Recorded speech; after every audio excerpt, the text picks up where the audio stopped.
Amados, que no panda el cúnico.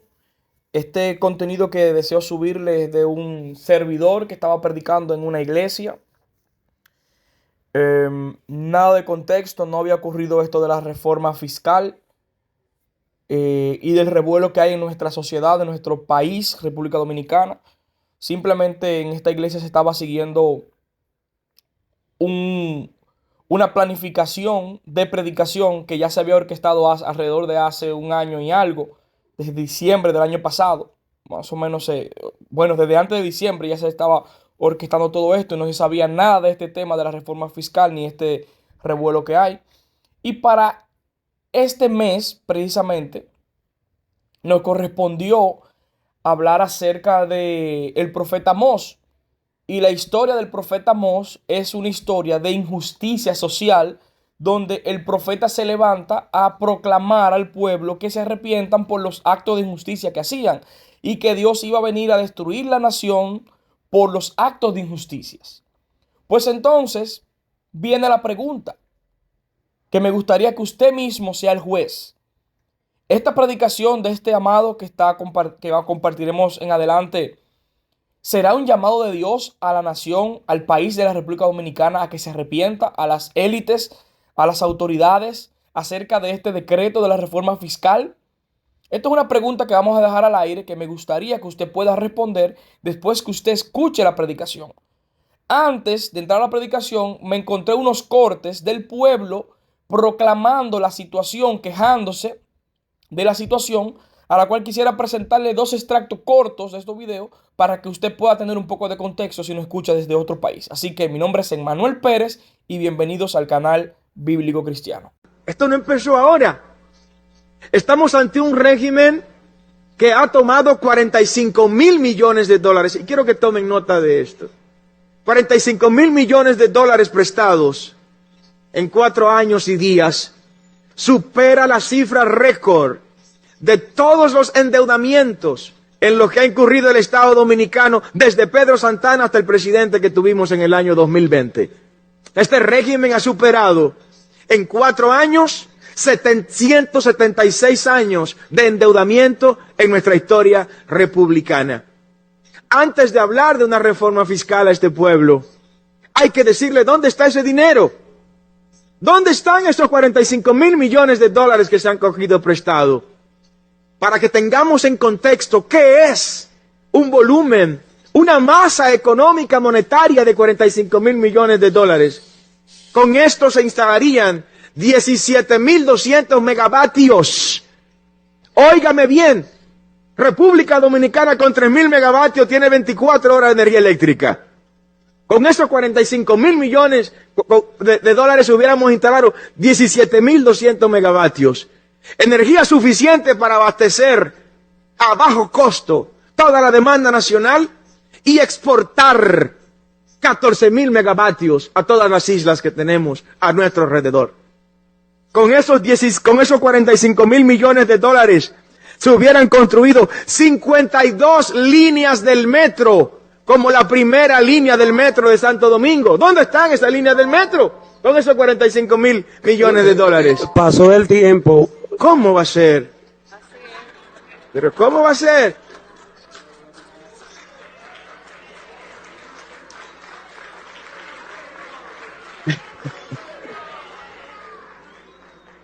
Le tomo unos segundos más, Frank. La reforma fiscal ya demostramos que es ilegal e inconstitucional. Ahora vamos a demostrar que es por demás innecesaria. Es innecesaria porque hay otras fuentes de donde obtener esos 122 mil millones de pesos. La podemos obtener devolviendo la nómina pública a los niveles que la teníamos en el 2020, cuando rondaban los 200 mil millones de pesos, y hoy rondan los 350 mil millones de pesos, y habría 30 mil millones de pesos en excedente. Podemos recuperar esos 122 mil millones de pesos que equivalen a cerca de 2.000 millones de dólares, dejando de financiar la salud de los haitianos y los partos de las haitianas en República Dominicana, que se llevan 1.500 millones de dólares en República Dominicana. En términos concluyentes, termino y me despido con esto. Ya estará publicada en las redes toda esta propuesta. Nosotros planteamos no modificación de nada, No revisión de nada. Nosotros planteamos pura y simplemente el retiro inmediato de las cámaras legislativas de esta reforma. Ustedes son el poder número 1 de la República Dominicana. Ustedes son los únicos que tienen potestad para sentar el presidente de la República aquí, para sentar todos los ministros aquí. Y en ese orden de ideas le quiero decir lo siguiente. Primero voy a hacer las conclusiones. Ustedes tienen que trabajar con nosotros, con el pueblo, porque nosotros votamos por ustedes. Entonces les digo, primero, se fue el pacto fiscal este. Esto no sirve, esto es violatorio a la Constitución, violatorio al artículo 34, al 31, al 39, al 1, al 2, al 51, al 251, al 59. Enciendo artículos, no encuentro más, porque le voy a decir la verdad, nada más las repasé por encima. Pero si me pongo 2 días a hacer esta cuestión, viola la Constitución entera y viola la violación también, porque hasta la violación la está violando. Y les voy a decir una cosa, ni Hitler se atrevió a tanto, Abinader, ni Hitler se atrevió a tanto. Encima de violación de toda la Constitución, usted está cometiendo un genocidio, porque se está jugando con el estómago de nosotros. Un cuerpo humano, para tener las calorías que necesita a diario, necesita ingerir proteínas, vegetales, carbohidratos, vitaminas, frutas, vegetales. Usted es capaz de cobrarme a mí por vivir, de cobrarme a mí por comer, de cobrarme a mí por beber agua, de cobrarme a mí por ir al baño.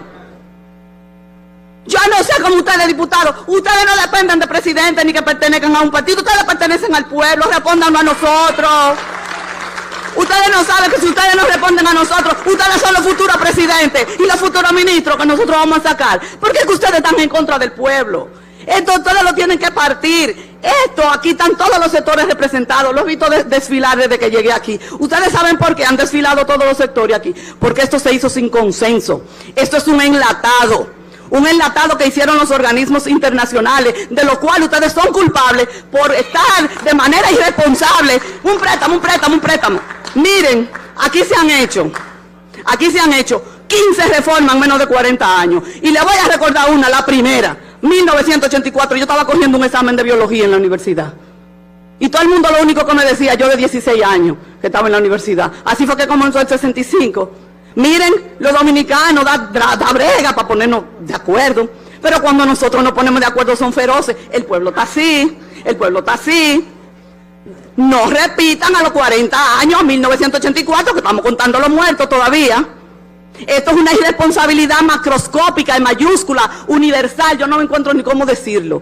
Esta reforma constitucional es la irresponsabilidad más grande que hayan podido hacer gobernantes a cualquier nación. Ustedes se pusieron 4 años y préstamo, para una bendita vacuna que se compraron, que sobraron como 11 millones de vacunas, que ni se llegaron a comprar, y préstamo tras préstamo.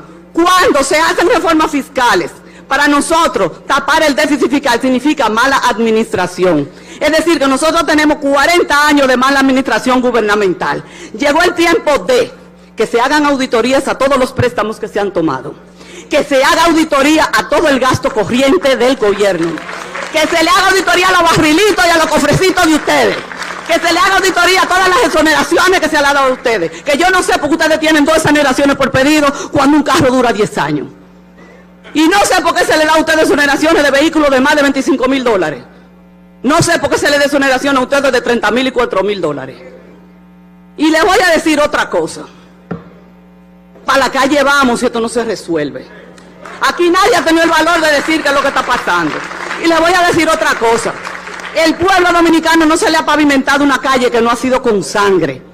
Vamos a seguir derrozando la sangre. Porque no voy a comer ese genocidio que se quiere. Tú sabes lo que es jugar con el estómago de la gente y jugar con el sistema productivo. Ustedes no saben lo grande que es levantar una empresa. Yo soy asesora de empresa dentro de mis otras cosas y yo he pasado por todo lo que esta gente está diciendo. Mire, yo fui madre soltera con pluriempleo, ahora estoy envejeciente, vivo de una pensión, tengo una casa que me va a subir de repente, me va a subir 3 millones de valor para yo pagar el impuesto y todavía la estoy pagando a un banco.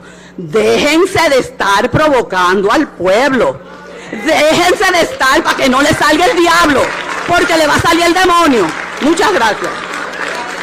Bueno, en verdad la cosa se pone caliente, pero algo que se me olvidó decirle, amados, es que esta predicación han sido cortes han sido cortadas, no está completa, así que lamento mucho no poder poner la predicación completa, pero sí están los puntos esenciales que se compartió este día de la predicación. Así que ahora, sin más preámbulo, les dejo con ustedes la predicación que les he indicado, por la cual ustedes están en este video, esta palabra que Dios le da a una pequeña iglesia de parte de Dios, y me gustaría que ustedes juzguen si verdaderamente Dios habló en este día a la nación de República Dominicana. Bueno, aquí les dejo. Que nos vamos a poner en una necesidad tan grande, que ellos valgan lo mismo que comprar un par de zapatillas. Dice, para comprar los pobres por dinero, porque tienen tanta necesidad que no tienen a dónde correr y solamente les queda una escapatoria. Vengan a mí, porque lo he explotado tanto que yo mismo le doy el problema y yo mismo le doy la solución. Eso es lo que estaban haciendo. Y eso se me parece mucho a la Agenda 2030, la agenda global, que está tratando de insertar necesidad que no existe para luego proveernos soluciones que son falsas. Explotando al pueblo. ¿Hasta cuándo, Señor? Para comprar los pobres por dinero y los necesitados por par de zapatos. A tal punto que la vida de un ser humano valía un par de zapatos. Y venderemos los desechos del trigo. O sea, no es para venderles lo mejor, sino para vender lo que sobra del trigo, para dárselo a ellos, para que ellos se maten. Nosotros cogemos lo más y le dejamos lo menos al pueblo para que se mate. Y Dios observa la consumación de todo pensamiento. Ellos decían que quieren achicar la medida, subir el precio y falsear con engaño a la balanza. Y cuando lo ponen en práctica, Dios también observa todo acto de injusticia. Dios observa la consumación de todo acto de injusticia. Así que, amados, de estos pasajes podemos aplicar para nuestra vida algo acerca de Dios. Mientras Dios le está hablando, Amós, queda claro para nosotros cómo es Dios. Y podemos saber que Dios es omnisciente. Dios lo sabe todo. No hay nada que tú y yo podamos decir, pensar, planificar y actuar que Dios no lo sepa.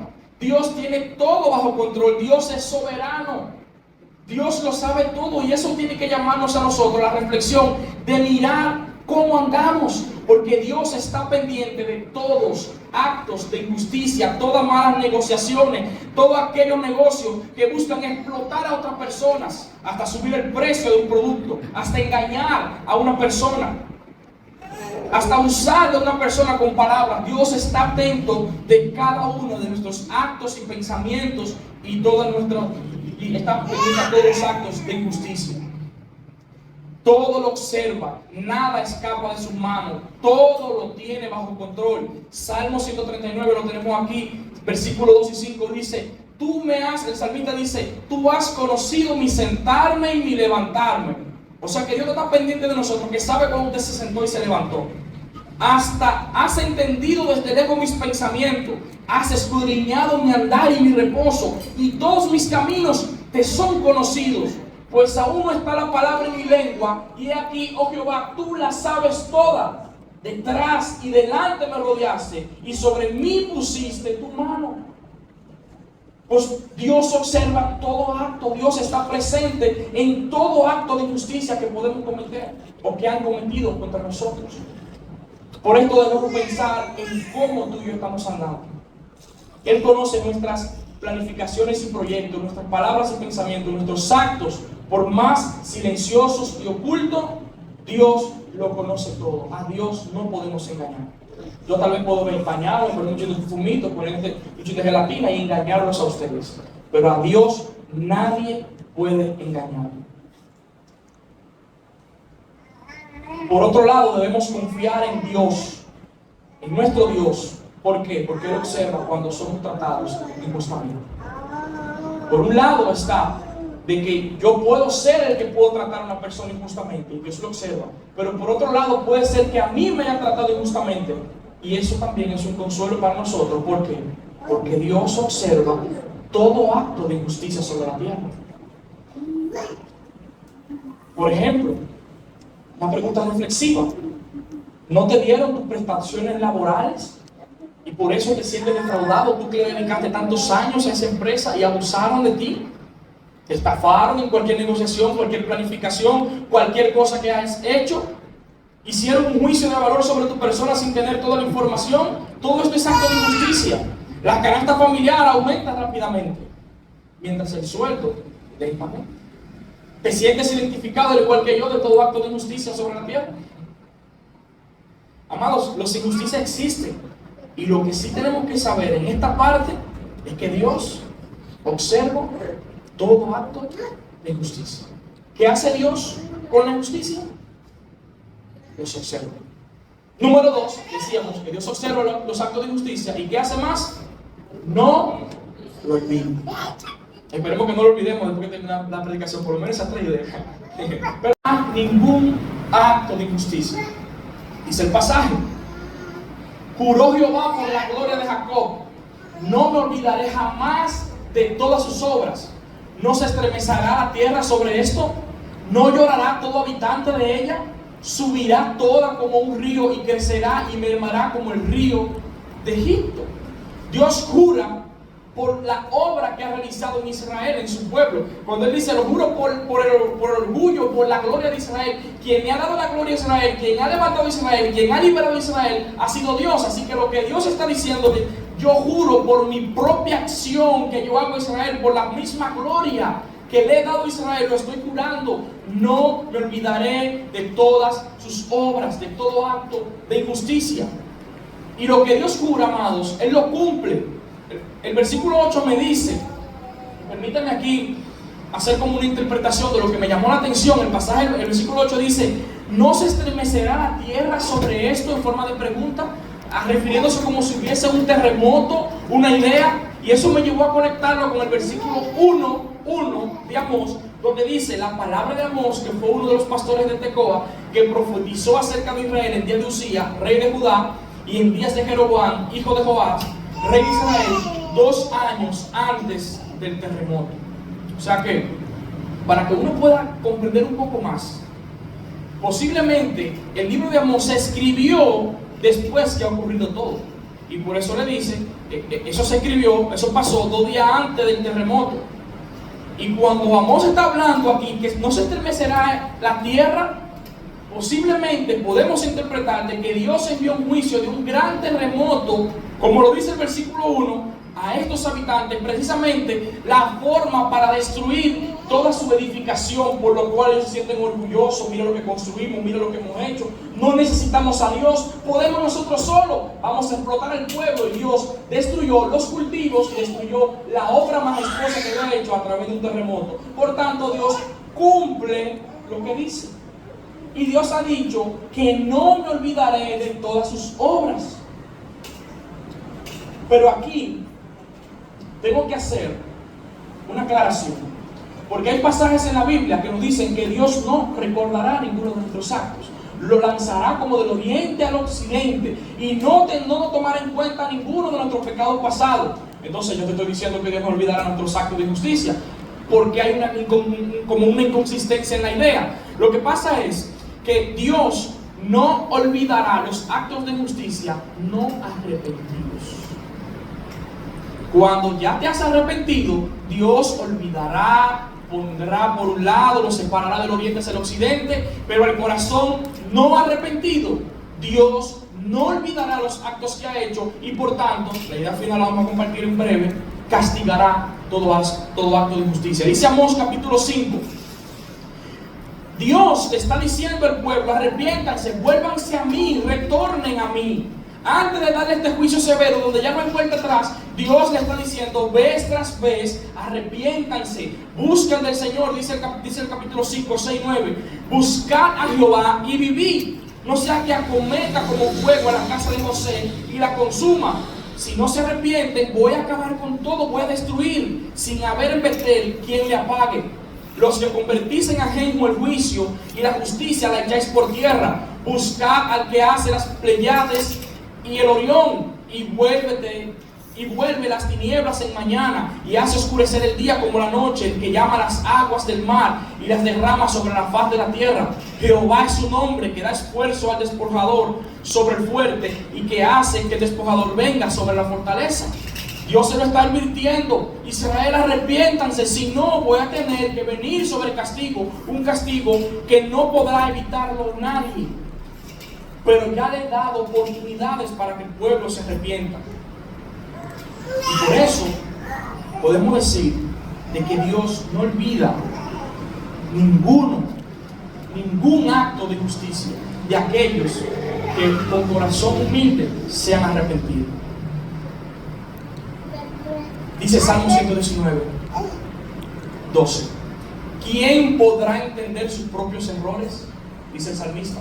Líbrame de los que me son ocultos. Así que nosotros tenemos que tener una actitud de arrepentimiento hasta por los pecados que no sabemos que hemos cometido. Hasta por las prácticas que solemos tener en nuestro diario vivir, que inconscientemente podemos ser injustos sin saberlo, por no tener un corazón arrepentido. Y por eso el salmista le escribe esto. Nadie sabe los errores que uno ha cometido. Por tanto, mi disposición de corazón es: Señor, líbrame hasta de los que son ocultos, con un corazón humilde. Señor, tú lo sabes todo. Yo sé que tú no olvidas ningún acto de justicia. Si yo he hecho algún acto de justicia en cualquier momento, Señor, perdóname. Por tanto, ¿qué hace Dios con los actos de justicia? Los observa, no los olvida. Número 3. Dios castigará todo acto. Utilizaban las élites para llevar a cabo sus actos de justicia. Hay 4 cosas que Israel utilizaba para maltratar al pueblo, y Dios le invierte el mal hacia la élite, hacia los opresores que hacían daño. Dios castigará a los opresores devolviéndole el mismo mal. No siempre fue así, pero el pasaje es lo que nos muestra. Dios afectará la naturaleza, la misma que ellos usaban a su favor para dominar al pueblo. Los élites necesitaban el cultivo para poner más trabajo, necesitaban que el sol saliera para que ellos pudieran disfrutar, para que el sol alimente las plantas y seguir trabajando. Entonces, ¿qué Dios hace? Versículo 9. Acontecerá en aquel día, dice Jehová el Señor, que haré que se ponga el sol al mediodía y cubriré de tinieblas la tierra en el día claro. El sol que le servía a ustedes, Israel, que yo le doy para bendecir y que ustedes puedan tener una nación próspera, con mucho cultivo, se lo eliminaré. Lo mismo que utilizan para maltratar al pueblo, se lo revolveré. Le invertiré el orden natural de las cosas. Como ustedes han intentado explotar, entonces Dios le juzgará. Recuerden el punto. Aquí no hay un Dios malvado. Aquí hay un Dios mostrando misericordia vez tras vez a un pueblo que no quiere ni desea arrepentirse y que está dispuesto de continuo a maltratar a las demás personas con el fin de poder conseguir sus propios bienes y sus propios méritos personales. La idea de oscuridad durante el día es una plena ilustración de la destrucción, de volver a la nada. Mira Génesis 1:2. En el principio creó Dios los cielos y la tierra, y la tierra estaba desordenada y vacía, y las tinieblas estaban sobre la faz del abismo. Que Dios le diga oscureceré el sol es una clara ilustración de que destruiré por completo a Israel y quedará destruido, vacío, como estaban al principio. Y el Espíritu de Dios, dice el pasaje, se movía sobre la faz de las aguas. Entonces, que Dios le muestre esto a Amós, le estaba dando una clara enseñanza de que va a destruir sin vuelta atrás a este pueblo. Además, la oscuridad durante el día es un recuerdo de la importancia de la luz del sol para cuidar y multiplicar el cultivo. Algo muy necesario para seguir explotando al pueblo. En otras palabras, la luz solar es el principal fuente de energía para la producción de alimentos.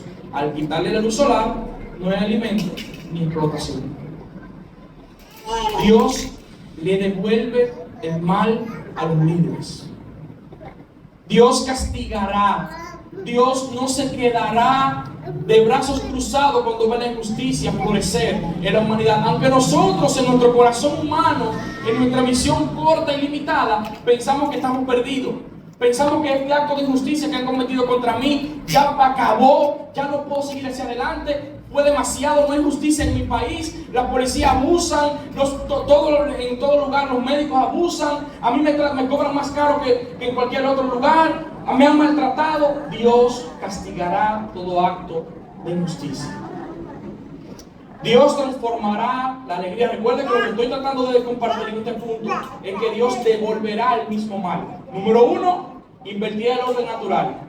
Número 2, Dios transformará la alegría en tristeza. ¿Ustedes saben la canción que cantamos? Has cambiado mi lamento en baile.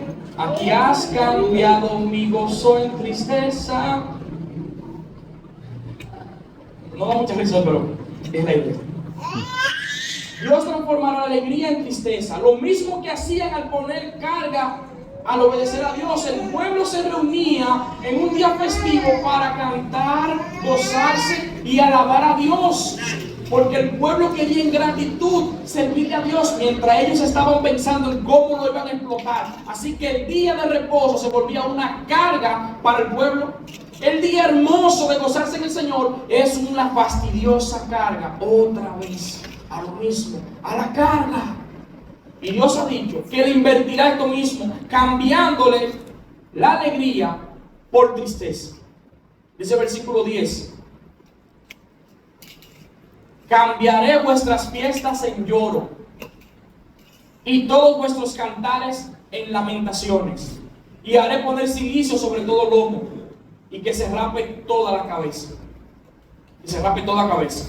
Y la volveré como en llanto de unigénito y su postrimería como día amargo. Mientras el pueblo buscaba adorar a Dios por la opresión de los líderes, cambiando el día gozoso del Señor por una carga pesada, Dios le hará eso mismo a la élite. Dios le hará eso mismo. Él cambiará las fiestas en lloro, el día de gozo lo cambiará en tristeza. Por eso, amado, el juicio del Señor es severo. Dios no está jugando a ser un Dios. Dios castigará todo acto de injusticia sobre la tierra, tarde o temprano. Dios además sigue efectuando su juicio, quitará su alimento espiritual, así como rehusaron escuchar la voz de Dios por medio del profeta. Dios le enviará al profeta Amós, habla de los líderes, y ellos decían: no, Amós, no te queremos, vuélvete a Judá, sostente tú solo para allá, no queremos que tú estés con nosotros, no es porque queremos escuchar la palabra de Dios. Por tanto, Dios le quitará la palabra de Dios a tal punto que provocará una hambre tan grande sobre el pueblo que no podrán saciarse espiritualmente. Dice el versículo 11: he aquí vienen días, dice Jehová el Señor, en los cuales enviaré hambre a la tierra, no hambre de pan, ni sed de agua, sino de oír la palabra de Jehová. E irán errantes de mar a mar, desde el norte hasta el oriente, descubrirán buscando palabra de Jehová y no la hallarán. El pueblo dijo, los líderes dijeron: no, la palabra de Dios no la queremos. Pues entonces, ¿qué hizo Dios? Se la quitó, produciendo una hambre espiritual tan grande que no la hallará. Y cabe resaltar que el problema de Israel viene primero por lo espiritual. El derrumbe y el quiebre de Israel viene por su vida espiritual, lo que nosotros muchas veces descuidamos. La vida espiritual, donde debe ser lo fundamental para nosotros. La vida espiritual, mi vida completa depende de mi vida espiritual. Como yo ande espiritualmente, tendré consecuencias o beneficios a como yo esté andando. Y el pueblo de Dios, mira lo que le pasó en el versículo 12. Cuando le quitaron la palabra de Dios, ¿qué le pasó? E irán errantes de mar a mar, sin visión, sin destino, sin guía de Dios, dejados solo en la intemperie, desde el norte hasta el oriente, escurrirán buscando palabras de Jehová y no la hallarán. Alejarnos de la alimentación espiritual deteriora nuestra vida completa. No, yo me alimento bien, yo seguramente voy a estar bien porque me alimento bien. Si no te estás alimentando espiritualmente y te alimentas bien físicamente, te vas a quebrar. Somos un ser íntegro, cuerpo, alma y espíritu, y tenemos que alimentar los tres: salud mental, salud espiritual y salud física. E Israel no quería escuchar la palabra de Dios y se adoraban y se sentaban o se arrodillaban a adorar cualquier dioses. Así que la primera base o la base fundamental por la cual está sostenido este juicio y toda esta destrucción es por la vida espiritual. Es porque no escucharon. Si ellos hubiesen escuchado la palabra de Dios y se arrepienten, no estuviéramos llegando al capítulo 7, ni 8, ni 9. Alguien me dijo: ¿cuándo que vamos a acabar del libro de Oseas? Porque eso es palo y palo, del principio al final. Y me decía alguien jocosamente. Pero hasta que yo no entienda que yo debo cambiar mi vida, o que Dios debe cambiar mi vida, redireccionarme hacia un nuevo camino, hacia una nueva visión, Dios va a seguir dándonos misericordia, dándonos el mensaje que a veces no queremos escuchar. Y eso es lo que Amós estaba haciendo con el pueblo, dándole la palabra que ellos no querían escuchar. Pero después llegará el tiempo donde habrá hambre y no la encontrarán. Entonces Dios envía ese otro juicio, quitando su alimento espiritual. Dios transformará la alegría en tristeza. Además, Dios quitará toda su esperanza. Todo lo que puede tener una nación como esperanza, ¿qué usted cree que es? Los jóvenes. Los jóvenes que dejamos detrás son el futuro de la sociedad. Por eso la sociedad quiere invertir en los jóvenes, porque esa es nuestra esperanza. Si nosotros no construimos en nuestros niños y jóvenes, nuestro futuro como nación quedará destruido totalmente. Pues entonces Dios quitará toda su esperanza, afectando a la juventud, así como los oprimidos tenían la misma situación con la opresión.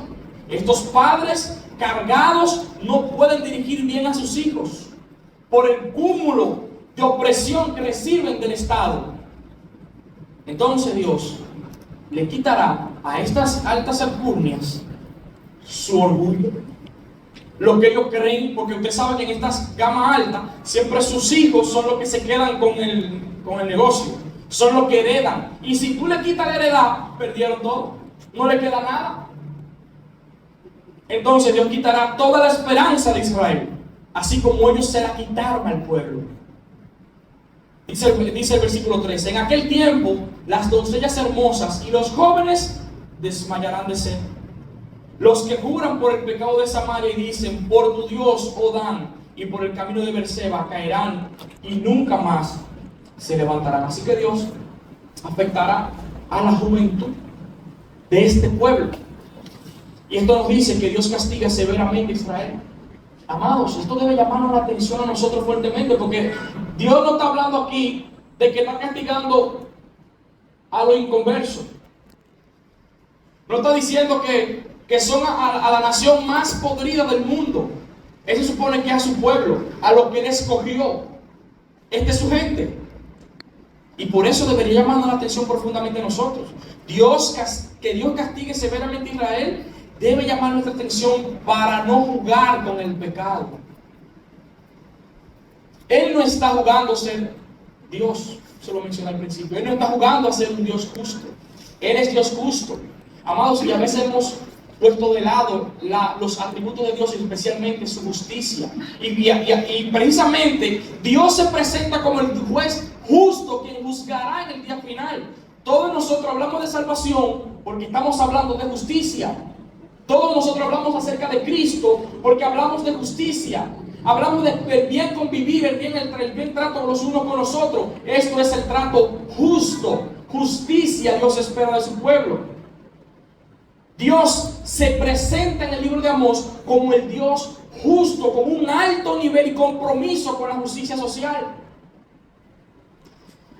Dios no está jugando con el pecado. Él no está jugando a ser Dios. Él es justo y va a dar a cada quien lo que merece. La justicia de Dios es un atributo un poco olvidado en nuestras vidas, pero es muy importante. Dice Hebreos 13:31. Pues conocemos al que dijo, mía es la venganza. Dios pagará.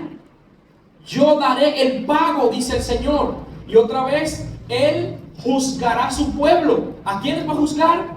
Juzgará a su pueblo. Horrenda cosa es caer en las manos del Dios vivo. Y yo sé que tenemos un mensaje muy hermoso para saber. ¡Auch! Ese es Dios. Ese es Dios comprometido con la justicia. Lo cual debe llamarnos a nosotros a la reflexión de que Dios está observando todo acto de justicia. Dios no olvida todo acto de justicia. Y Dios castiga todo acto de justicia. Horrenda cosa es caer en la mano de Dios vivo. Siempre solemos tener la imagen de un Dios bonito, con una barbita, sentado, que a todo el mundo dice: sí, bien hecho, bien hecho. Esa no es la imagen que presenta Dios. Dios es congruente con cada uno de sus atributos. Cuando Él dice: yo soy justo y soy santo, Él es justo completamente mientras es santo completamente. Él no quebranta su justicia, Él no violenta su justicia, Él no corrompe su justicia, porque Él es santo. Pero al mismo tiempo la muestra con amor. Por eso da misericordia antes de mostrar la justicia. Misericordia tras misericordia. Dice 1 Corintios 10, 11 y 12. Y estas cosas le acontecieron como ejemplo, y están escritas para amonestarnos a nosotros. Estas cosas, si usted lee rápidamente, yo no voy a entrar ahí porque no tengo el tiempo, pero usted se va a encontrar que el pueblo de Israel habitaron en chismes, en contiendas, en idolatría, en fornicaciones, en una cantidad de pecado. Y dice el autor, dice Pablo, y estas cosas, el pecado de ellos, le acontecieron como ejemplo, están escritas para amonestarnos a nosotros. Dios lo sabe, usted lo sabe. Pero tal vez no todo aquí, o sea, no todos aquí han pasado lo mismo que yo, que han recibido injusticia en algunas áreas de su vida, yo creo. Porque yo soy el único que está aquí yo creo que todos en algún momento hemos recibido algo parecido. Pero nos llama a la reflexión, a que Dios lo sabe. Y Dios va a tomar el control de eso a su debido tiempo, así como Bob Dylan decíamos al principio. Bob Dylan se va a encontrar con un tremendo lío. Los que no saben de la historia de Bob Dylan, yo no se lo voy a hacer ahora. Pero el hombre está confinado a la soledad, a cadena perpetua, donde él celebraba las fiestas más grandes en su lugar. Y ahora está confinado a la soledad y se está hablando de que él está pensando en el suicidio por la consecuencia de sus actos, porque Dios observa, Dios no olvida y Dios castiga toda la injusticia. Él hará justicia tarde o temprano. Y con esto quisiera cerrar. Romanos 1:17. Nosotros podemos ver cómo el Evangelio revela la verdadera justicia o la manifestación más alta de la justicia de Dios. En el Evangelio está revelado la justicia de Dios, dice Romanos 1:7. Porque en el Evangelio la justicia de Dios se revela por fe y para fe, como está escrito, mas el justo por la fe vivirá. Dice que en el Evangelio Dios ha revelado la justicia. Su justicia la ha revelado por medio del Evangelio. El Evangelio es la vida y la obra de Jesucristo, lo que vino a hacer aquí en la tierra, su muerte y crucifixión y resurrección para salvar a todos aquellos que han vivido en pecado, para todos aquellos que creen al Evangelio, que tienen fe en la promesa de vida eterna que Jesús nos hace. En el Evangelio encontramos la justicia de Dios porque alguien tuvo que pagar por nuestros pecados. Nuestro pecado tarde o temprano tiene que enfrentar la ira de Dios, la justicia de Dios. Pero Dios, para que tú y yo no enfrentáramos esa justicia, envió a su Hijo para que Él tenga que recibir toda su ira, toda su justicia, para librarnos a nosotros. Porque tu pecado y mi pecado tienen que pagar el precio de la muerte eterna. Y Dios lo ha pagado en Cristo para hacer justicia una vez y por todas. Por eso en el Evangelio se revela la justicia de Dios. Alguien tiene que pagar los pecados. Y si usted cuenta que usted pecara 3 veces al día, vamos en este pueblo santo que peca 1 vez al día, usted calculará desde que usted tiene uso de razón hasta la fecha de hoy, la edad que tiene. Cuente cada uno de sus pecados y pónganlo en su lista ahí. Yo tengo 35 años y yo, por lo menos que tengo conciencia, 33 de ellos he vivido pecando 1 vez por día. Calcúlelo por día cuánto pecado usted tiene en esos 33 años y preséntelo frente a un Dios que va a pasar revista por cada uno de sus pecados, que va a sentenciar cada uno de sus pecados. Entonces podrá ver el amor y la misericordia de Dios, porque no solamente los pecados míos, sino los de todos nosotros fueron cubiertos en Jesucristo. Por eso la justicia de Dios se revela en el Evangelio, se revela a través de Jesucristo, dando misericordia a aquellos que han creído en Jesucristo. Y además, Dios derramó su juicio sobre su Hijo para no derramarlo sobre los que creen en su nombre.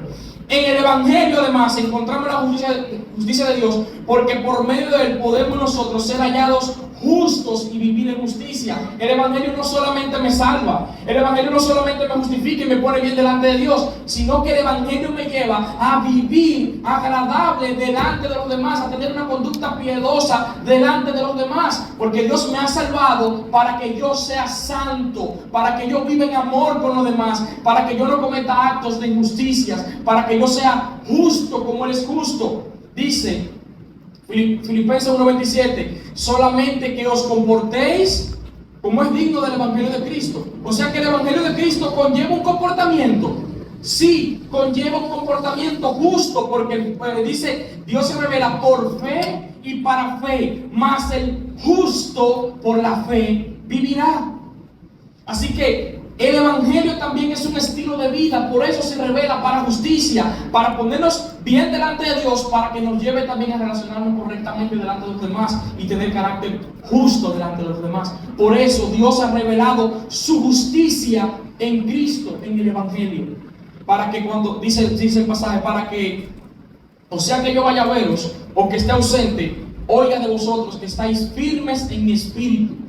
Recordaros el Evangelio nos ayuda a estar firmes, porque Él pagó por todos los pecados y yo no voy a pisotear la sangre de Cristo, la que vale tanto, lo que vale. ¿Estamos aquí?